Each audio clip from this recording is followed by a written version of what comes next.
Me llamo Rosa del Carmen, tengo 82 años y he vivido mucho más de lo que hubiera querido.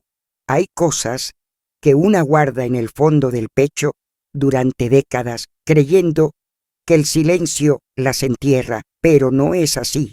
El cuerpo envejece, los recuerdos se difuminan, pero hay dolores que permanecen con el mismo filo del primer día. Hoy vivo sola en una casita tranquila en las afueras de Aguascalientes, rodeada de mis macetas, con mi bastón al lado de la mecedora, mirando pasar los días uno detrás del otro, como si el mundo ya no esperara nada de mí. Pero yo aún espero algo. Espero que, al contar esto, alguna mujer allá afuera, quizás una como yo, quizás más joven, quizás con las mismas heridas, entienda que no fue culpa suya, que lo que pasó en su infancia no fue un castigo, ni una prueba de Dios, ni una cruz que merecía cargar. Fue abuso, fue cobardía y sobre todo fue traición de quienes debían protegernos. Nunca he hablado de esto con mis hijos, ni con mis nietas. Siempre me mostré fuerte, digna, reservada. Pero anoche, mientras le daba un beso en la frente a mi nieta pequeña, vi cómo cerraba los ojos con tanta confianza, tanta inocencia, que algo dentro de mí se quebró. Y yo también cerraba los ojos así, a su edad, confiada, inocente, creyendo que del otro lado de la puerta estaba mi madre, mi protectora. Y sin embargo, fue ella quien tantas veces giró la cerradura cuando él venía a mi cuarto. Esa imagen me acompaña desde hace más de 70 años, como una sombra alargada que nunca se aparta del todo. No escribo estas palabras para que me tengan lástima, ni para que me llamen valiente. Las escribo porque sé que el silencio nos mata despacio. Y yo ya no quiero morir con esto atragantado en el alma. Durante toda mi vida callé por miedo, por vergüenza, por no querer destruir la imagen de madre que con tanto esfuerzo construí para los demás. Pero hoy me debo la verdad. Hoy le debo la verdad a la niña que fui. Hoy empiezo a contar lo que realmente pasó detrás de esa puerta cerrada. No sabría decir con exactitud en qué momento todo cambió, pero sí recuerdo la primera vez que sentí que algo no estaba bien en mi casa, que había un hueco en el suelo por el que nadie más parecía caer, solo yo. Tendría quizás 6 años cuando llegó él, el nuevo esposo de mi madre. Su nombre era Ernesto, aunque en mi memoria ese nombre no tiene forma de hombre, sino de sombra. No era mi padre, eso siempre lo supe. Mi verdadero papá había muerto cuando yo tenía apenas 4 años, y aunque no guardo recuerdos suyos, durante mucho tiempo me imaginé que había sido un hombre bueno, cariñoso, el tipo de padre que te levanta en brazos después de una pesadilla. A veces me inventaba recuerdos solo para no sentir que había nacido huérfana del todo. Pero el destino no tuvo piedad, y al poco tiempo mi madre volvió a casarse, quizás por necesidad, quizás por miedo a quedarse sola en un pueblo donde las mujeres solas eran vistas como carne frágil, como escándalo. Ernesto era un hombre bien parecido, callado, trabajador. Eso decía la gente. Llegaba a casa con botas llenas de tierra y camisa sudada, y mi madre siempre se apresuraba a servirles en la comida, como si el hambre de él valiera más que todo lo demás. Al principio, yo no entendía el porqué de ese apuro, ese silencio. Después, lo entendí todo. Los primeros meses fueron tranquilos. Él me traía dulces de vez en cuando, me acariciaba la cabeza como si yo fuera un gato manso. Me llamaba mi florcita y yo sonreía sin saber que detrás de esas palabras había algo que no era ternura, sino cálculo. Una noche, después de cenar, mi madre me pidió que me fuera por acostar antes de tiempo. Era raro, porque normalmente me dejaba jugar un poco más con mi muñeca de trapo, la que había cosido con retazos de una falda vieja. Obedecí, porque a esa edad una cree que las madres siempre saben lo que hacen. Me fui a mi cuarto, un cuartito de madera con una cama sencilla, una ventana que daba al patio y una puerta que no tenía pestillo, pero que siempre dejaba entreabierta. Así me sentía menos sola. Esa noche me acosté con la sensación de que algo no estaba bien. Oí los pasos de Ernesto venir por el pasillo, pesados, arrastrados. Cuando vi la sombra de su cuerpo recortarse contra el marco de la puerta, sentí algo que nunca había sentido antes, miedo, y entonces vi algo que marcó mi alma para siempre. Mi madre desde el otro lado se acercó en silencio y sin mirarme cerró la puerta con suavidad. No dijo una palabra, no me deseó buenas noches, no me pidió que rezara. Solo cerró la puerta y yo supe desde ese instante que algo horrible estaba a punto de pasar. No recuerdo exactamente qué hizo él esa primera vez. Mi mente borró los detalles como si quisiera protegerme incluso tantos años después. Pero sí recuerdo el olor a sudor y tabaco, el peso de su cuerpo, mi llanto contenido por miedo a que me regañaran por hacer ruido, y recuerdo, sobre todo, que cuando terminó y salió del cuarto, mi madre no vino a verme, no vino a abrazarme, no vino a preguntarme nada. Me quedé toda la noche despierta, con la sábana pegada a la cara, temblando sin entender por qué me dolía el cuerpo, por qué me sentía tan sucia, tan pequeña. Al día siguiente, ella me sirvió el desayuno como si nada, y cuando le pregunté por qué había cerrado la puerta, me dijo: «No digas tonterías, niña. Ernesto solo quiere lo mejor para nosotras». Esa frase se me clavó como una espina. Desde entonces supe que estaba sola. Esa fue la primera vez. Después vinieron muchas otras, siempre con el mismo ritual. Mi madre decía que ya era hora de dormir. Yo me metía bajo las cobijas, escuchaba sus pasos, el rechinar de la madera del pasillo y luego el clic seco de la puerta cerrándose por fuera. Nunca más dejó la puerta abierta. Nunca más volvió a cantarme una canción de cuna ni a acariciarme el cabello antes de dormir. El amor de madre se le convirtió en silencio, y ese silencio pesaba más que cualquier golpe. A veces, cuando él ya estaba en mi cuarto, escuchaba el crujido del sillón donde mi madre se sentaba a bordar.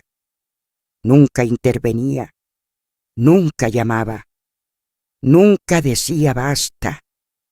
Aprendí a esconder mis lágrimas, a respirar bajito, a volverme invisible.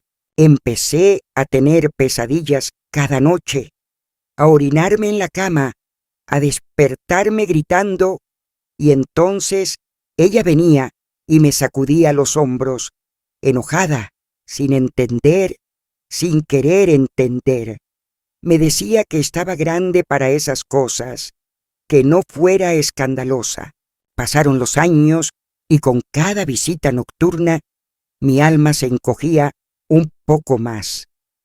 Empecé a hablar menos en la escuela, a dibujar siempre casas sin ventanas, a evitar que otros niños me abrazaran Y nadie preguntó nada, nadie vio nada, porque cuando una madre cierra la puerta, el mundo también lo hace.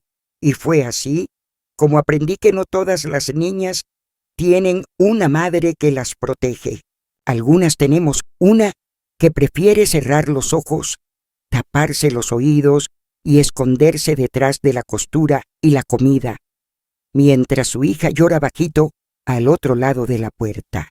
Con el paso del tiempo, aquella rutina del horror se volvió tan cotidiana como lavarse los dientes, como barrer el patio o doblar las sábanas limpias. No había gritos, no había peleas, no había sangre visible, solo un silencio que lo envolvía todo como una niebla espesa, como una manta vieja que nadie se atrevía a sacudir. Mi madre seguía con su vida como si nada pasara.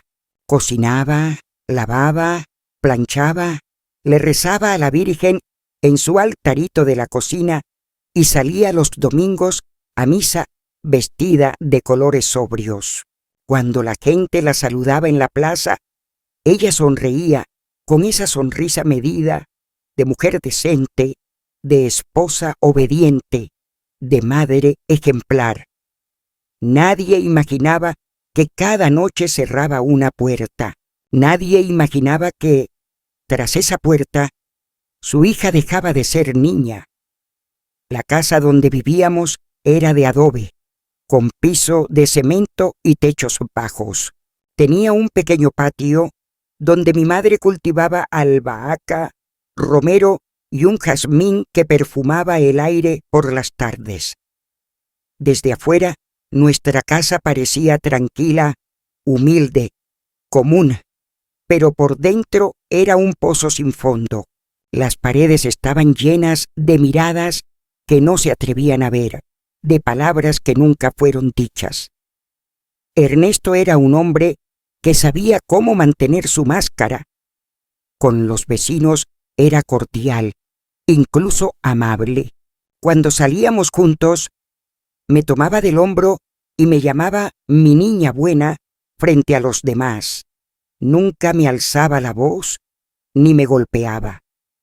Era más inteligente que eso. Sabía que el verdadero daño se hace en la oscuridad, sin testigos, sin marcas visibles.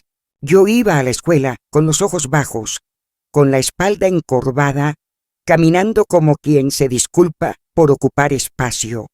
Aprendí a no levantar la mano aunque supiera la respuesta, a no mirar directamente a nadie a los ojos, a fingir que no estaba. A veces, cuando la maestra me preguntaba algo, me quedaba muda, no porque no supiera, sino porque sentía que cualquier palabra podía desencadenar un castigo invisible. Mis compañeras me veían con cierta lástima, pero ninguna se acercaba demasiado. Solo una vez, una niña llamada Fernanda me prestó su cuaderno porque yo había olvidado el mío. Al tocar su mano, sentí algo tan extraño como doloroso, calidez, y me di cuenta de que hacía mucho tiempo que nadie me tocaba con ternura. Quise abrazarla, decirle que no quería soltar su cuaderno jamás, pero me contuve. Al regresar a casa, esa noche fue peor.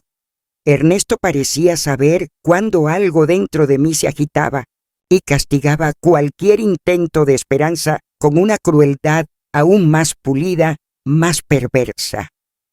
Durante el día intentaba parecer normal. Ayudaba a mi madre en la cocina, lavaba mi ropa, estudiaba, pero por dentro me sentía hueca. Empecé a hablar con objetos, con la muñeca de trapo, con las paredes, con el jazmín del patio. Les decía cosas que no podía decirle a nadie. Hoy no vino, le susurraba, o hoy mi mamá me miró a los ojos, porque cuando mi madre me miraba no era para ver si estaba bien, sino para confirmar que aún guardaba silencio. La complicidad de su silencio me dolía más que cualquier cosa. Una noche, después de que Ernesto saliera de mi cuarto, me armé de valor y fui a su habitación. Ella estaba despierta, fingiendo dormir. Me senté a los pies de su cama y le dije, ¿por qué?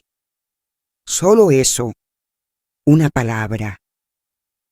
Ella no respondió, solo giró la cabeza hacia la pared, se cubrió más con la sábana y murmuró, «Tú no entiendes lo difícil que es la vida para una mujer sola». Yo tenía 9 años. Esa fue toda su explicación. Me levanté sin decir nada más y regresé a mi cuarto, pero algo dentro de mí se apagó definitivamente. No era solo que ella no me creyera, era que no quería creerme, porque aceptarlo significaba enfrentarse a lo que había permitido, y ella no tenía fuerzas para eso, o no tenía voluntad. Con el paso de los meses, el miedo se volvió una segunda piel. Cada sonido en la noche era una advertencia. Cada vez que escuchaba el rechinar del pasillo, me tensaba. Desarrollé una forma de dormir con un solo ojo, con el cuerpo recogido, como si pudiera hacerme tan pequeña que él no me viera. A veces pensaba que si dejaba de respirar por un momento, quizás él pensaría que estaba muerta y me dejaría en paz. Pero no era tan fácil. Nada lo era. Cuando cumplí 11 años, me empezó a cambiar el cuerpo. Me salieron senos pequeños, la voz me temblaba al hablar y empecé a menstruar. El horror cambió de forma. Ernesto ya no entraba a mi cuarto todas las noches, pero cuando lo hacía, era con más rabia, con más control. Me decía que me estaba volviendo una mujercita y que debía aprender a complacer. Esa palabra me daba náuseas. Complacer. Como si el dolor de mi cuerpo fuera un favor. Como si la infancia me la hubiera prestado y ahora me la reclamara.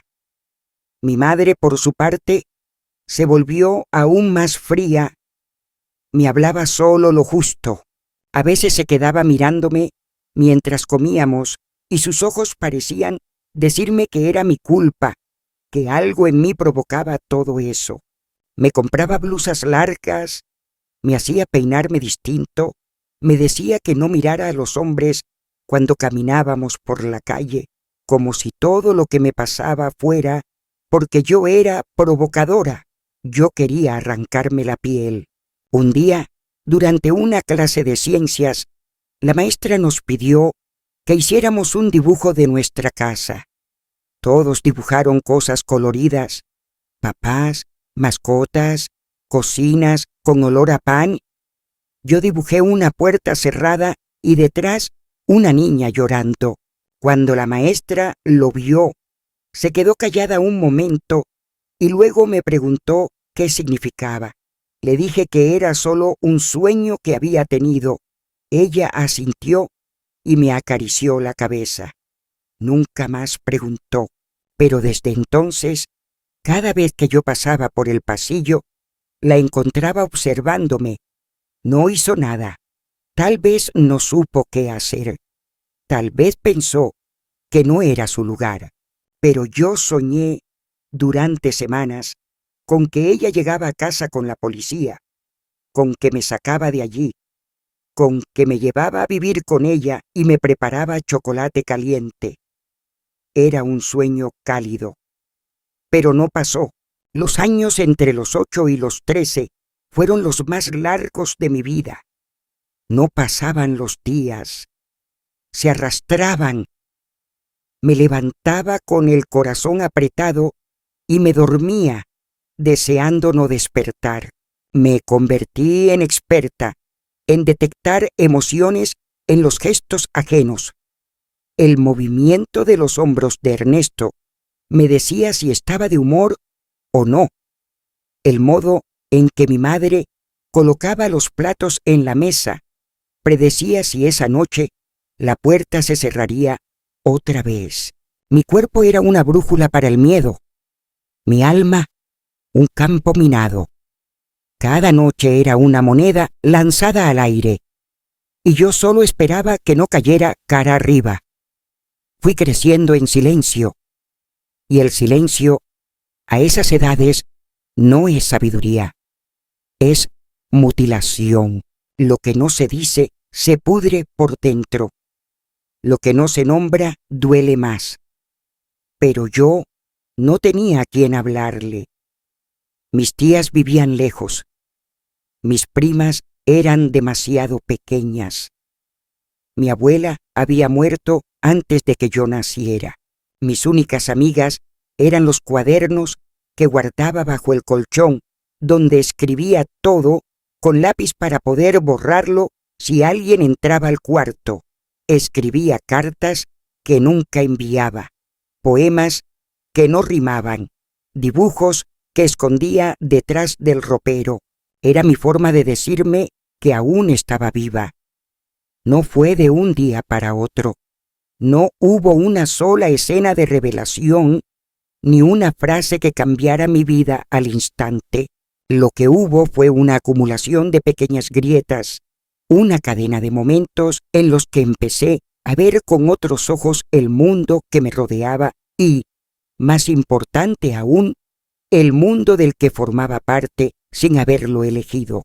El primer resquicio llegó a través de algo muy simple, una invitación para dormir en casa de una compañera de la escuela. Mariela, su madre, había organizado una pequeña reunión para celebrar su cumpleaños número 12, y al día siguiente algunas niñas nos quedaríamos a dormir. Yo al principio dije que no podía. Sentí el peso del no como una cadena en el cuello. Nunca antes había salido de casa de noche sin mi madre, pero para mi sorpresa, cuando le pregunté con timidez si podía ir, ella ni siquiera me miró. Solo dijo, «Ve, pero no estés molestando mucho», como si la idea de tenerme lejos por una noche le diera alivio. No sabía en ese momento lo importante que sería esa noche para mí. En casa de Mariela, todo me parecía otro mundo. La mesa del comedor era alegre, llena de colores, y el padre de ella se reía mientras servía jugo de guayaba a las niñas. Su madre ponía música suave y nos dejaba bailar en la sala. La casa tenía luz, no solo en los focos, sino en las paredes, en los rostros, en el aire mismo. Cuando llegó la hora de dormir, todas llevábamos pijamas diferentes. Yo no tenía pijama, así que fui con una camiseta vieja, pero Mariela me prestó una suya, de algodón suave, con un dibujo de una luna sonriente. Me sentí como si fuera otra niña, una que nunca había tenido miedo de dormir. Esa noche fue la primera vez en años que me dormí sin esperar pasos en el pasillo. Nadie cerró mi puerta con llave. Nadie apagó la luz a la fuerza. Nadie me susurró palabras que me dolieran en la piel. Solo escuché las risas de mis compañeras, los suspiros del sueño, y por primera vez comprendí que lo que pasaba en mi casa no era normal, que había niñas que dormían tranquilas, que existía un tipo de hogar donde nadie se escondía para sobrevivir. Al volver a mi casa, algo dentro de mí ya no era igual.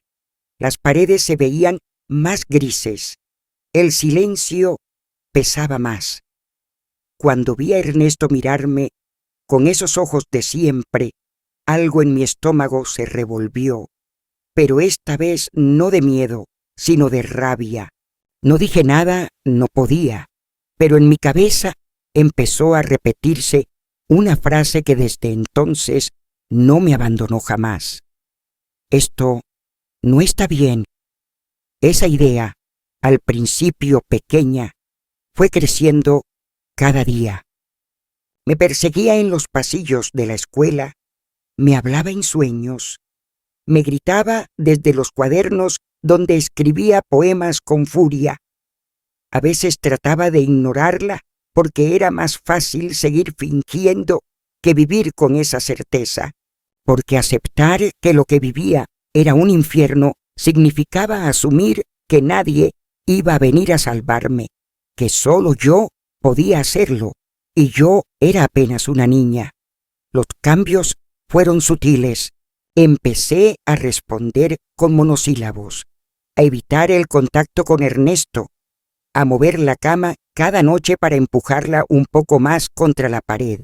Comencé a cerrar la ventana de mi cuarto para que no entrara el aire, como si eso pudiera también detener las pesadillas. No funcionaba, pero me hacía sentir que algo estaba bajo mi control. También empecé a mirar más de cerca a mi madre. Antes la veía como una figura lejana, como un muro donde mi dolor rebotaba. Ahora la observaba con curiosidad, con preguntas. Quería entenderla. ¿Cómo podía ella dormir tranquila mientras su hija sufría a pocos metros? ¿Qué clase de herida la había hecho tan insensible? Descubrí, poco a poco, que no era insensible, que a su manera ella también era una prisionera que eligió adaptarse para no hundirse. La escuché una madrugada, cuando yo no podía dormir. Estaba en la cocina llorando en silencio. Lloraba como quien no quiere ser oído, con las manos tapándose la cara. No sabía que yo la estaba mirando desde la sombra del pasillo, y en ese momento entendí que ella no era fuerte, no era valiente, era débil, y en su debilidad me había abandonado. Sentí compasión por ella, pero también un profundo resentimiento, porque incluso con su miedo pudo haberme abrazado, pudo haber hecho algo. No lo hizo. A los 13 años ya era una joven flaca, de mirada triste, que evitaba el espejo y no hablaba de sí misma con nadie. Pero dentro de mí empezaba a germinar una semilla de determinación. Me prometí que nunca iba a repetir esa historia, que si algún día tenía hijas, las protegería con uñas y dientes, que si algún día una niña me miraba con los ojos llenos de miedo, no iba a mirar hacia otro lado. Esa promesa me sostuvo por mucho tiempo. Me aferré a ella como a un trozo de madera en medio del mar. Aunque no sabía cómo ni cuándo, empecé a planear mi salida. No se trataba de huir de casa todavía. Sabía que no tenía a dónde ir, pero me preparaba en silencio. Escuchaba las conversaciones de las vecinas, preguntaba con disimulo dónde trabajaban las muchachas jóvenes, qué escuelas aceptaban niñas sin uniforme. Reunía moneditas que me daban por ir al mandado, las guardaba en una cajita debajo del piso, justo donde la madera estaba suelta. Fue también por esa época que empecé a escribir un diario. No lo hacía todos los días, pero cuando algo dentro de mí se desbordaba, lo escribía. A veces solo eran garabatos, a veces frases completas, a veces dibujos de puertas, de candados, de niñas dormidas con un ojo abierto. Ese diario era mi testigo. Lo escondía como se esconde un secreto sagrado, porque sabía que si alguien lo encontraba, todo se vendría abajo. Pero también sabía que necesitaba escribir para no enloquecer. Una tarde, Ernesto me llamó con voz amable. Me ofreció llevarme a dar una vuelta en su camioneta, algo que nunca antes había hecho. Me puse nerviosa. Intuí que no era un gesto inocente, pero también supe que esa era la prueba, que ahí, en ese viaje corto, él iba a querer reafirmar su poder. Al subir le pedí que pasáramos primero por la tienda de don Aurelio, que quería comprar un dulce. Él accedió, y al llegar, en un momento de distracción, salí corriendo. No fui muy lejos. Corrí hasta la casa de una vecina mayor, doña Brígida, que me conocía desde pequeña. Al verme agitada, con los ojos desorbitados, me abrazó sin preguntar. Lloré tanto que casi me desmayé. No le conté nada en detalle, solo le dije, no quiero volver. Ella me dejó quedarme esa noche. Mi madre vino a buscarme al día siguiente. Me miró con una mezcla de furia y vergüenza. No dijo nada frente a doña Brígida, solo esperó a que tomara mis cosas. Pero yo no quería irme. Esa noche supe que estaba atrapada, que mientras fuera menor, mientras no tuviera a dónde huir, no podía romper las cadenas. Pero también supe algo más importante, que mi miedo ya no era más fuerte que mi deseo de salir de allí. Esa fue mi primera rebelión, pequeña, insuficiente, pero mía, y desde entonces empecé a preparar mi salida no desde el miedo, sino desde la certeza. Ya no pensaba, quizás algún día. Pensaba, lo haré. No sabía cuándo ni cómo, pero lo haría.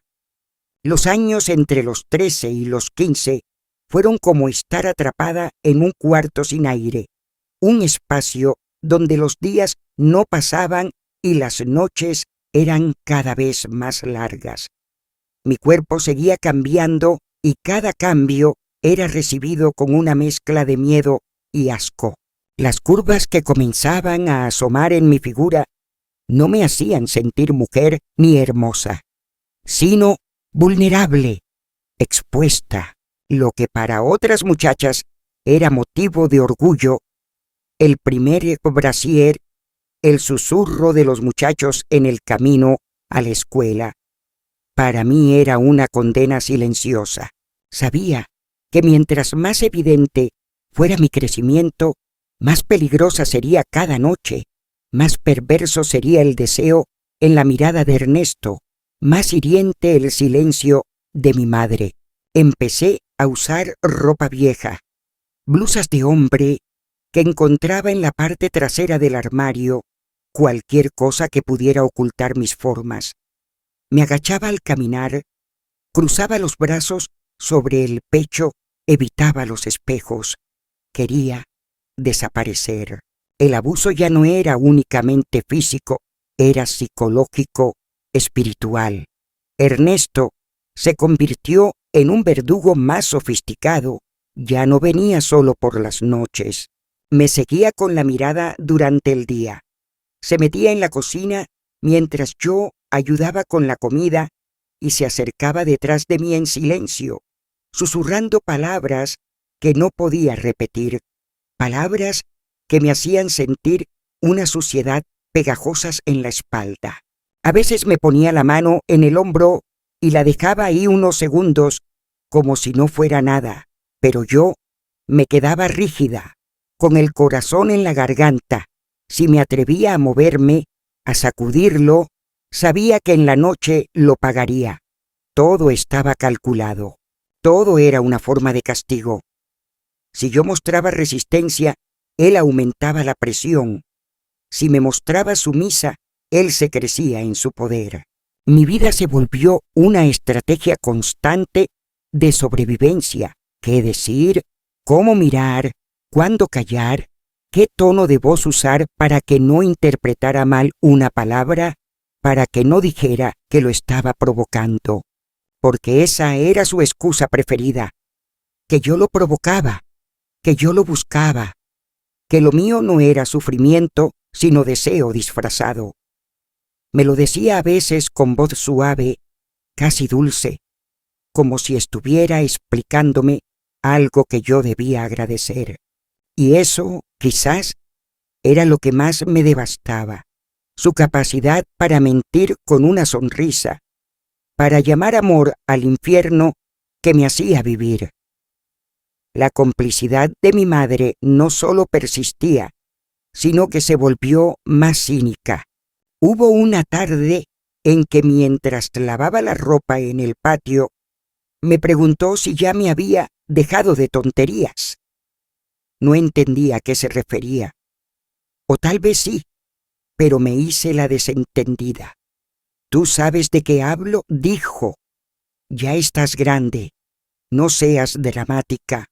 Ya casi te vas a casar y todo eso se va a acabar». Me quedé mirándola en silencio, con las manos llenas de espuma y el alma hecha trizas. Fue la primera vez que la odié de verdad, no con rabia ciega, sino con una decepción tan honda que sentí que una parte de mí se desprendía. Me di cuenta de que ella ya había hecho su elección.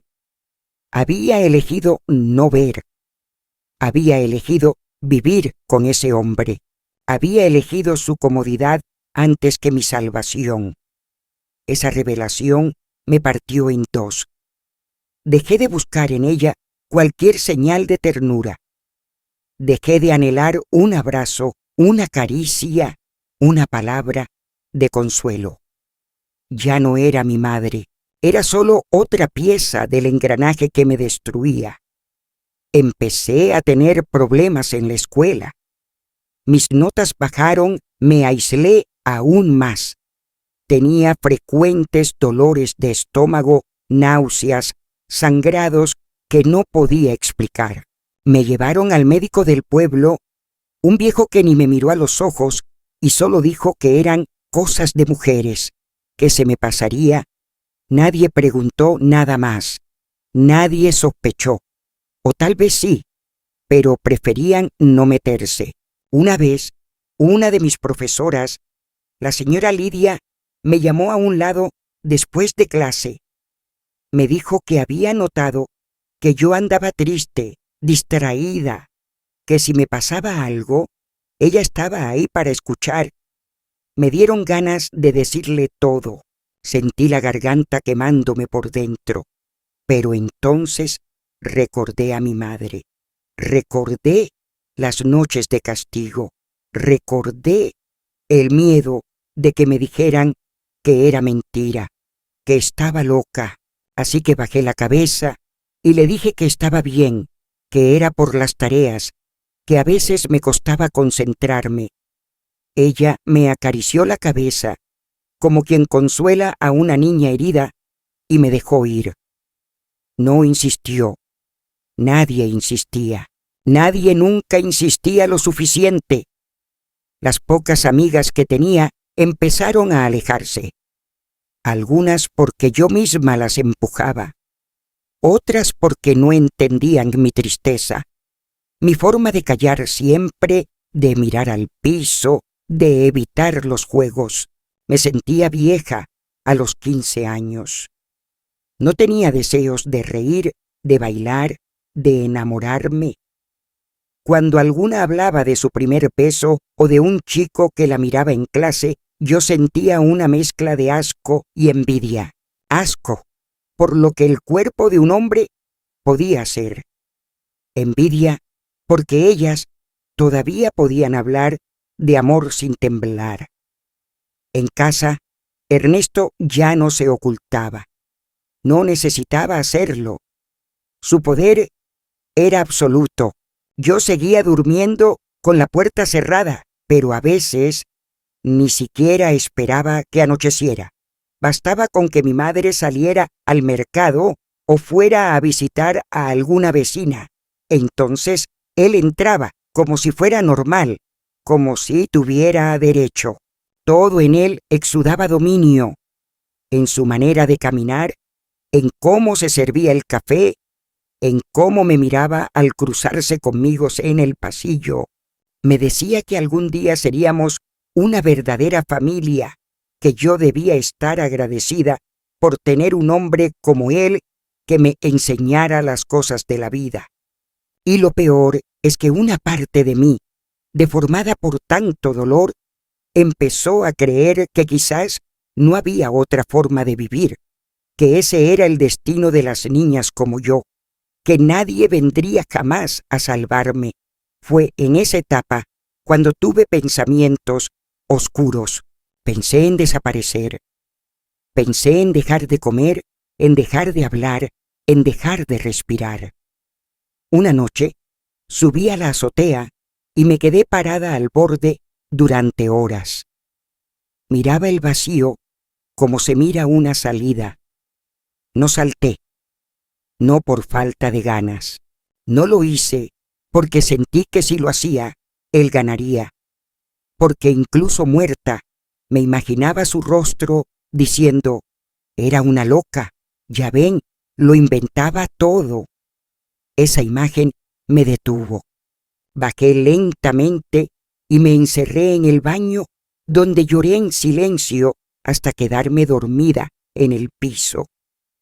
Fue después de esa noche cuando empecé a escribir cartas. No eran cartas reales, eran confesiones disfrazadas de ficción. Le escribía a una hermana que no tenía, a una madre inventada, a una versión futura de mí misma. En esas cartas decía todo lo que no podía decir en voz alta. Describía los abusos, la rabia, la tristeza. Hablaba de mis sueños rotos, de mi cuerpo que ya no sentía como mío, de mi alma cansada. Esas cartas eran mi forma de existir. Las escondía en un frasco enterrado en el jardín, junto a las raíces del jazmín. Me prometí que algún día volvería por ellas, que cuando fuera libre las leería y recordaría lo que había sobrevivido. A los 15 ya no era una niña, pero tampoco era aún una mujer libre. Vivía en esa frontera dolorosa donde todo dolía más porque entendía mejor lo que me estaban haciendo. Ya no era inocente, pero seguía siendo prisionera y cada día me dolía más estar despierta. Pero algo en mí, algo muy pequeño y terco, no quería morir así. Quería pelear. No sabía cómo, pero quería. A veces uno no sabe que ha llegado al límite hasta que ya está de pie, con los dientes apretados, sin saber cómo llegó ahí, solo sabiendo que no hay vuelta atrás. Así fue para mí. No fue una noche distinta a las demás. No hubo ningún hecho extraordinario. No me desperté con una voz divina diciéndome, ahora es el momento. No. Fue como cuando un vaso se llena gota a gota, lentamente, sin hacer ruido, hasta que una sola más, una invisible, lo desborda y se cae todo. Yo me desbordé una noche de lluvia, cuando él vino como siempre, con su andar silencioso, con su respiración espesa, con esa costumbre de creerse dueño de mi cuerpo. Mi madre no estaba. Se había ido a casa de una vecina enferma y me había dejado sola, como otras veces, como si no le preocupara, como si ya fuera un hecho que debía aceptarse. Yo estaba en mi cuarto, acostada con ropa vieja y un nudo en el estómago, escuchando cada sonido de la casa. Lo sentí llegar antes de que abriera la puerta. Su olor, su sombra, su presencia, que siempre hacía que todo el aire del cuarto se volviera pesado. Pero esta vez algo fue distinto. No por él, sino por mí. Cuando cruzó el umbral y me llamó con esa voz fingidamente dulce, algo dentro de mí dijo, basta, no en voz alta, no con palabras. Lo dijo mi cuerpo, lo dijeron mis manos que se aferraron a los bordes del colchón como si pudieran romper el suelo. Lo dijeron mis ojos que no bajaron la mirada, sino que lo enfrentaron por primera vez. No sé de dónde saqué el valor. Lo único que recuerdo es que me levanté de la cama lentamente, como si no fuera yo. Fui a la cocina, él me siguió creyendo que estaba colaborando, creyendo que me tenía vencida. Abrí el cajón y tomé el cuchillo grande, el de partir carne, ese que tantas veces había lavado sin pensar. Me giré hacia él con las manos temblando y se lo mostré. No lo levanté para atacar, no lo moví siquiera, solo lo sostuve frente a mí, como quien dice, hoy no. Y esa simple acción cambió todo. Ernesto se detuvo en seco. Por primera vez lo vi inseguro, como si no supiera qué hacer. Me miró con una mezcla de sorpresa y rabia y dijo algo como, ¿qué estás haciendo, niña estúpida? Pero ya no me importaban sus palabras. Mi respiración era rápida. Sentía las lágrimas subir, pero no me moví. No bajé el cuchillo, no bajé la mirada. Le dije sin gritar, sin temblar, si vuelves a tocarme, te juro por Dios que te mato. No sé cómo mi voz salió así, seca, firme, tan distinta de la que él conocía.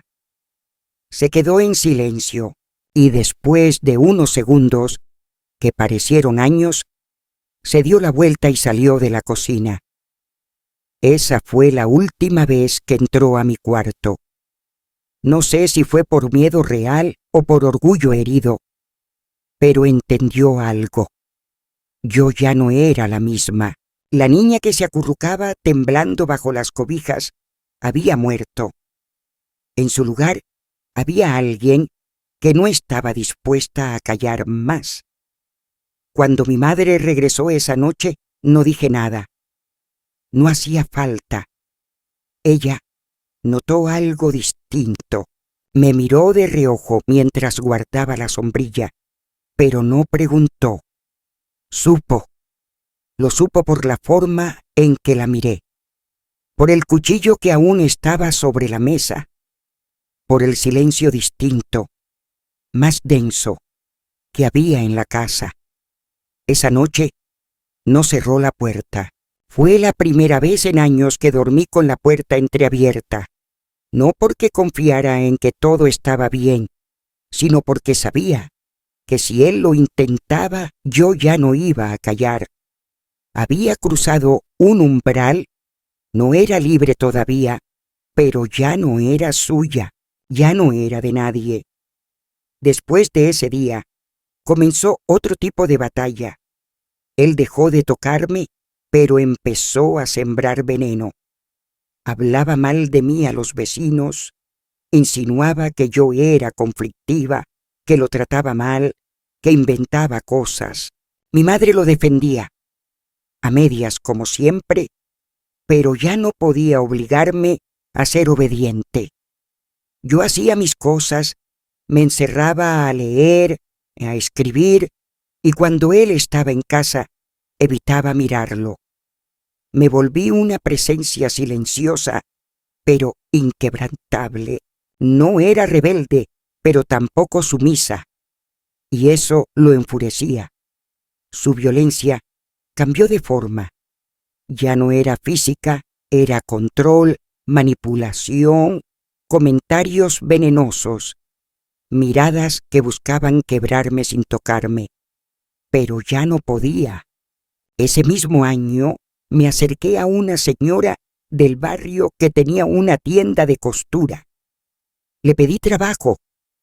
Me lo dio, a escondidas de mi madre, pagándome en efectivo, pocas monedas que guardaba con cuidado. Soñaba con escapar, con irme lejos, con no volver a ver esa casa jamás. Pero no tenía aún edad legal para nada.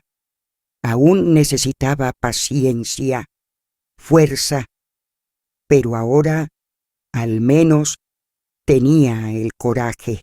La primera vez que amenazas al monstruo y ves que tiembla, ya no volvés a tenerle el mismo miedo. Y eso fue lo que pasó. El monstruo tembló. Yo lo vi.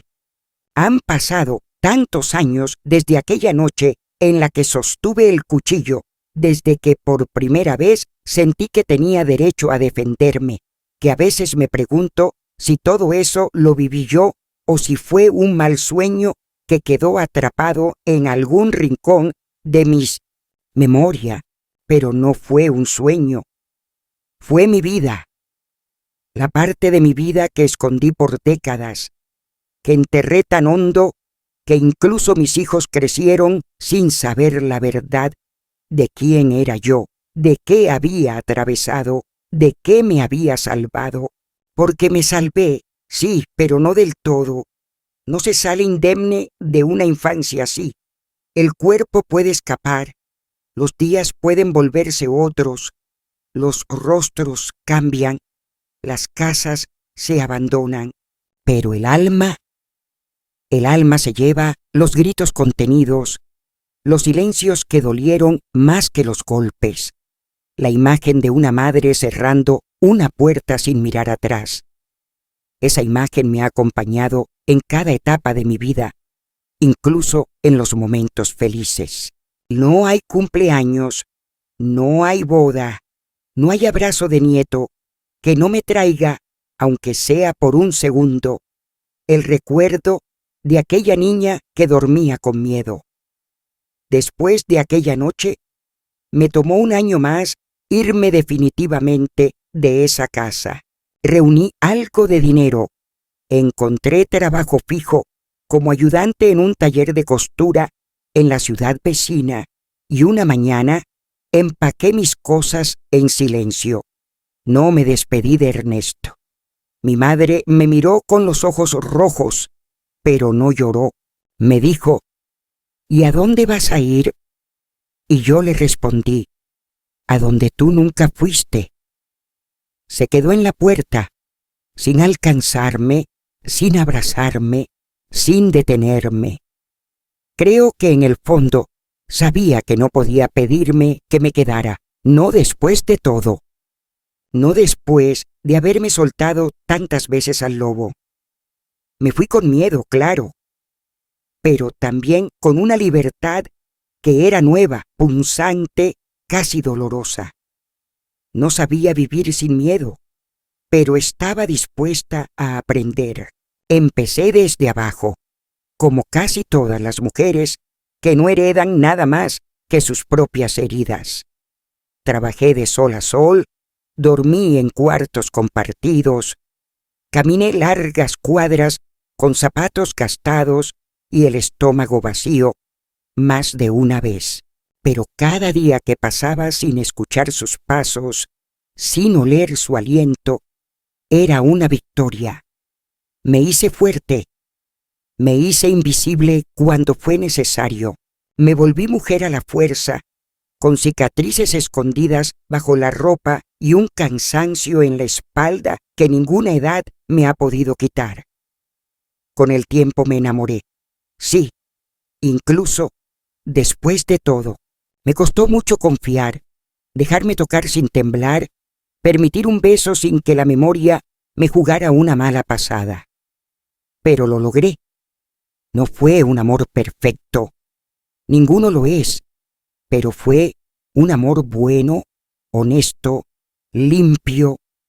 Él no sabía todo de mí. Al principio le conté solo lo justo.